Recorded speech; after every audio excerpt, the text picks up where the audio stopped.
Hi everyone, I'm so glad to have you here on my channel. Thanks so much for joining me. Today we're going to be looking at watercoloring and adding metallic details with supplies you probably already have in your stash. I am going to be using some simple ink pads, both for the metallic part and for the watercolor. I'm using supplies that I already have, so I'm using some things from Ultraviolet, some leaves. I'm going to be using a sentiment from this Apothecary label. I'm going to use a metallic ink pad, which if you don't have one of these in your stash, I think you're going to love seeing ways you can use it. We're going to do some watercoloring with ink pads, and I'm going to show you some tips and tricks. So when I get into this video, I'm going to be using these dies to cut out watercolor paper. So I'm going to skip through that part so that we can get into the watercoloring, but I'm just going to cut out some leaves for this card. Here's where we're going today. So we're going to do some rainbow colored leaves. We're going to add some gold metallic accents. It's going to be lots of fun. I'm going to start with these two colors, Crimson and Autumn Blaze. This is the Reinker for Crimson. So the first part of this, I'm going to use the Reinker instead of the stamp pad. So if you've got Reinkers in your stash, you can also watercolor with them. It is nice to have some kind of mat. This mat is a silicone mat, so it has these little wells that I can add some water to the reinking, and then I can paint this leaf. As far as watercolor paper, I tend to use Canson XL. I will make sure to link that for you. To me, it's easier to start by spraying your paper, just getting it a little bit wet so that the ink moves around easier. The other thing that seems to help is having one of these aqua brushes. It's not essential, and it's more for laying down a decent amount of color, but you can squeeze on this brush and it adds more water, so you can change your color a little bit or make it a little lighter. With all of these leaves, my plan is to create a type of rainbow. So each leaf I'm going to give two colors so that it's not just rainbow leaves, but it's using those colors in a way that still gives you a rainbow, but it's not quite as obvious. It's just rainbowing each of these leaves. So we're going to use two colors per leaf. I'm doing this pretty simple. This is a very easy watercolor. Anybody can do this. And I'm not worrying about being too perfect with this because this leaf is going to have the veining. We're going to cut that out of watercolor paper as well and lay it over the top, which takes up it takes the focus off just straight watercolor, because if you aren't very confident with your watercolor, it's really nice to start with something like this so that you can lay down some color and see how much it just looks awesome no matter really what you do. It's really hard to mess up the watercolor. Now I'm going to move to my next color, which is the Autumn Blaze. It's this ink pad, and I'm just going to smush my ink pad down on this silicone mat. Another reason you could use a mat. Getting a decent amount of color there, and then I'm going to add some water to it. So I'm adding water with a different brush. You can use the same aqua brush. You just are mixing your colors a little bit because that brush does keep some of the orange or the red on there, so you would mix them just a little bit more, but you can also rinse that water brush out. Whatever you want to do. I'm just adding water and orange to the middle of this, and I know it looks a little bit rough right now, but just trust me, it's going to look amazing. Your watercolor paper will start bowing up a little bit if you've got a lot of water on it like I do. Do not worry about that. We can flatten that out later. It's nothing to worry about. Just get your color down how you want it.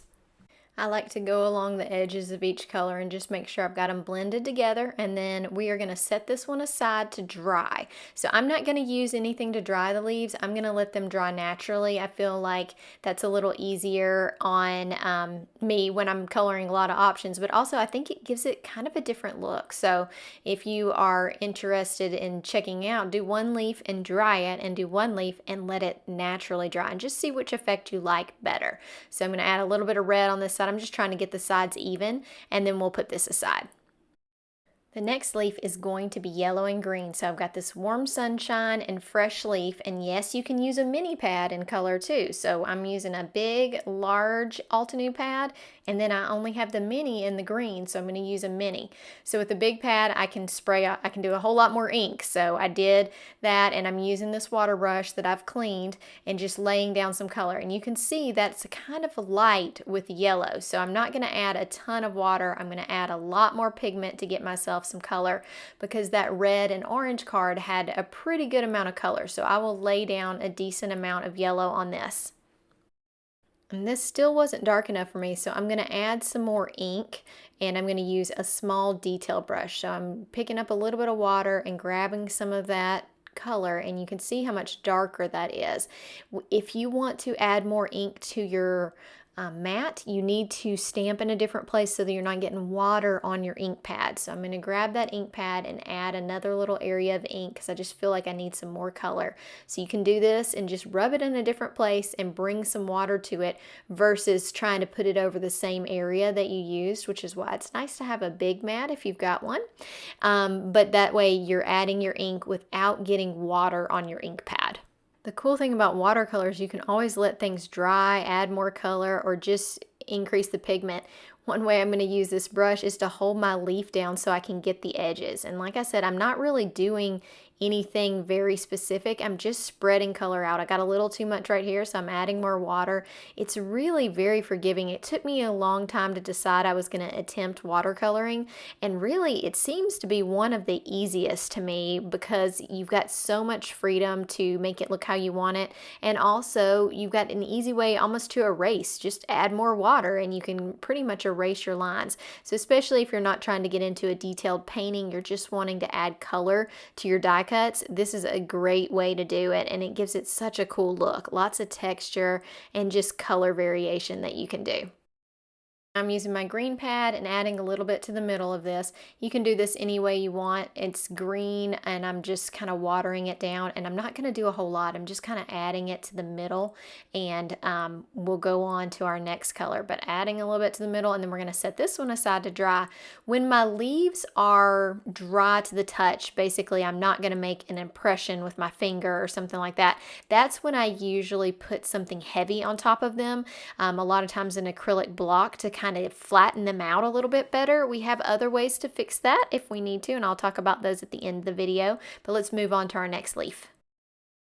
Next is purple. Beware of purple. Purple, for some reason, is the one color that stains this white mat, and I probably could have grabbed some plastic or something to use instead, but it's just a very dark purple, and it leaves kind of a pink stain on your mat. So if you're using a silicone mat with a purple, you may want to use a piece of acetate, a piece of packaging from your stamps, something that you can just squish your ink pad on and get the water on there. And it doesn't have to be a mat. It could be saran wrap. It can be all kinds of things. But I went on and put it in my mat, and it will just add a little character and pink spot to this mat. The blue I'm using is called Azurite, so it's another Altenew color. Of course, will be linked in the description for you. Make sure you hit like on this video if you haven't done that yet, and let's move on to how to add metallic details to die cuts with just an ink pad. So these are also die cut out of watercolor paper. It doesn't matter. You could do this out of regular paper. Now we're going to add some metallic gold to these. So I've got this veining that's going to be going over our watercolor, which is going to look really cool. And here's what I did. I stamped it on there. It's a little bit smaller than, or a little bit bigger than the stamp pad, so you kind of have to do it a few times. Another reason to have a good piece of plastic. I probably stamped on each of these 4 or 5 times just to make sure I got a good amount of ink. Granted, my Altenew ink pad is getting a little low on ink, but look how amazing that looks without having to use your gold cardstock. It really gives it great texture, and it just looks so nice. And what else is going to be great is I can add other details with this ink pad, and that will kind of coordinate the card. So we're going to add some metallic details to the embossing folder as well. So just a great way to use a metallic ink pad. I always kind of struggle with these and what I'm going to do, and I love this coloring the die cuts with them. It just looks so pretty. And this does get some gold on your hands, but it's not drastic. But if you want to use tweezers or something, you could do that. I just use my hands. Now look at how this detail looks over these. I'm going to show it to you over all of them. I flattened out my watercolor paper by using a acrylic block, so you could just let them dry under that.